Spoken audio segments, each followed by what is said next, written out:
All right, so for the first problem, we're given this triangle, and before I find the 6 trig functions, the first thing I see is that there's a common factor between 6 and 8.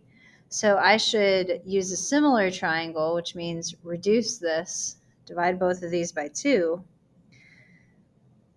so that I get this 3, 4, 5 triangle instead of a 6, 8, 10 triangle. So 6, 8, 10, you're going to get everything, all these fractions that you can reduce, and so that's kind of silly. All right, so start with theta, with sine theta, that's 3 over 5, and cosecant then is 5 over 3. Cosine is 4 over 5, so secant is 5 over 4. And tangent is 3 over 4, so cotangent is 4 over 3. For number 17, we're not given a triangle, but we are given a trig function, and we have to fill out the rest of these. So let's start here. Tangent's 3, which means cotangent's 1/3. We can draw the triangle here. So I always just kind of draw the same triangle over and over. I usually put theta in the same boring spot. Look at this as 3 over 1, so that tangent is opposite over adjacent. So the opposite leg is 3, the adjacent leg is 1, and then this is the square root of 1 squared plus 3 squared. The square root of 1 plus 9 is square root of 10, which doesn't simplify.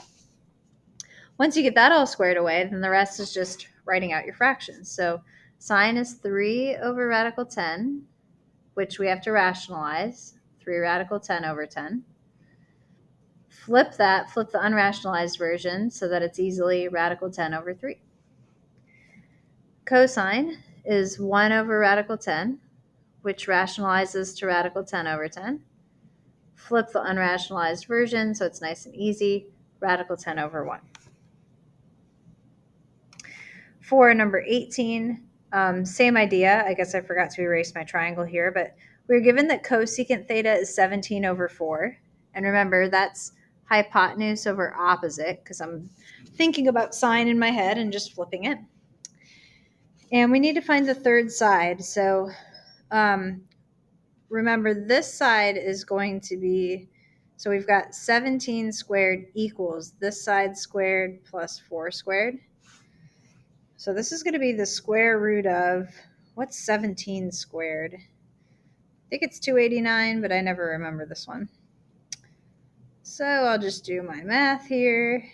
Yes, it's 289. So I get square root of 289 minus 16, which is the square root of 273, which is not a perfect square to my knowledge. So, yeah, I don't think anything divides into that one.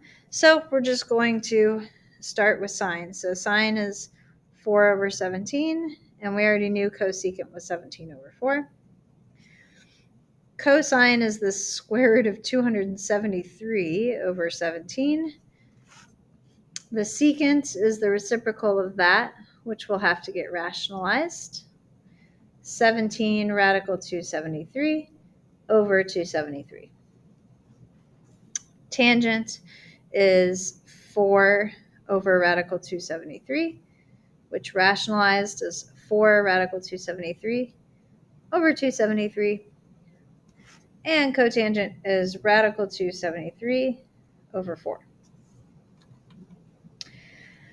For the next section, you're supposed to kind of fill out this table. So I tried to replicate that, and different things are missing, different information is given. All of this is based off of, no calculator, all of this is based off of special right triangles. So let's have those handy, just to reference. So let me draw those over here. You've got 30, which is pi over 6. You've got 60, which is pi over 3. 1, radical 3, 2. And we've also got 45, which is pi over 4. 1, 1, radical 2. All right, so the tangent of 30 degrees is opposite over adjacent. Oops, filling this into the wrong part. Sorry. First, change this to radians. 30 degrees is pi over 6. We shouldn't have to convert that. That's one that we know from or you should start to study that, I guess, from our common angles. And what I was trying to do, function value is tangent of 30 degrees or tangent of pi over 6, it doesn't matter, is equal to 1 over radical 3, which is radical 3 over 3.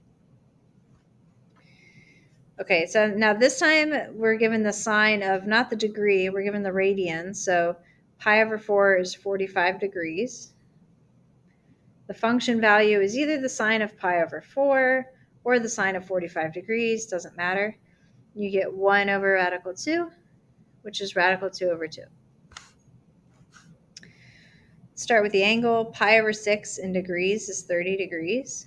We want the cosecant of pi over 6, or the cosecant of 30 degrees. Find pi over 6. Go hypotenuse over opposite. So the answer is 2. Now this time we're not given any angle, so we kind of have to work backwards. And both of these are tricky because they've been rationalized.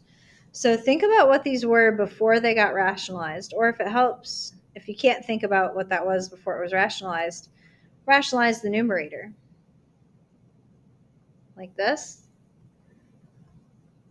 Or maybe you recognize, oh, if it's radical 3 over 3, it must have been 1 over radical 3 before that to get rationalized. But either way, you can do the work or know that that's what it's going to be.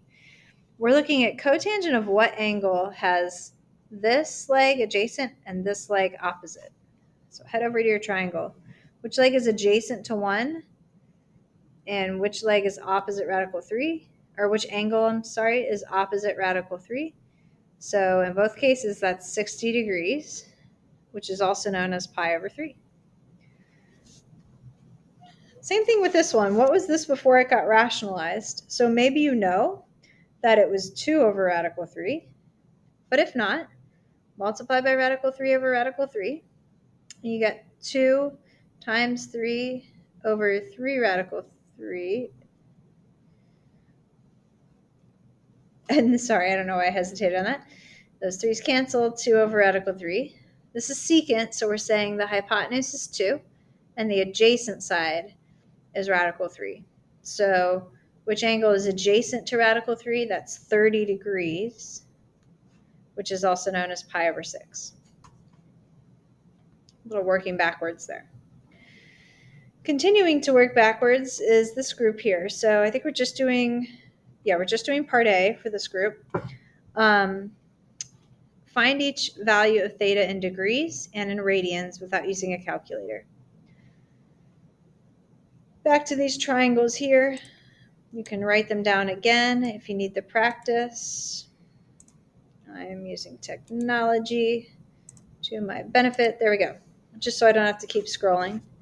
Which angle has a sine of 1/2? So which angle is opposite 1? Hypotenuse 2, that's 30 degrees. So theta equals 30 degrees. I should color code this, shouldn't I? Theta equals 30 degrees. In radians, that's pi over 6. Radical 2 over 2. Well, if a radical 2 is involved, the angle has to be 45 degrees or pi over 4. But you can also unrationalize this if that helps you. But honestly, if a radical 2 is involved, you know you're in this triangle and there's no thought. Radical 3 is involved, you have to figure out which one of those two angles it is. Okay, secant is 2, also known as 2 over 1, so that you have a hypotenuse of 2. And secant goes with cosine, so adjacent to 1. Which angle is adjacent to 1? 60 degrees, which is pi over 3. 2 radical 3 over 3. We've done this before. It's 2 over radical 3. We did that just up above. So we're looking for the angle that, well, hypotenuse is 2, but we're looking for the angle that's opposite radical 3.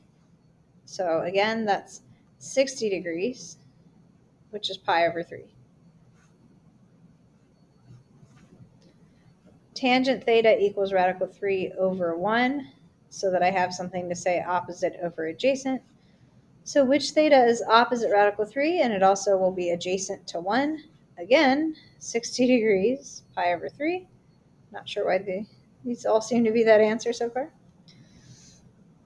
And, last one. Cotangent's radical 3 over 3, so be careful. There's no side length, that's 3 here. So look at this as 1 over radical 3. Unrationalize it first. You're looking for which angle is adjacent to 1 and opposite radical 3. Adjacent to 1, opposite radical 3. Last one, fourth one in a row, 60 degrees, pi over 3. They're not all 60 degrees. I don't really know. That must have been something about me picking part A, but first two you can see were different as well. All right, that's it for today.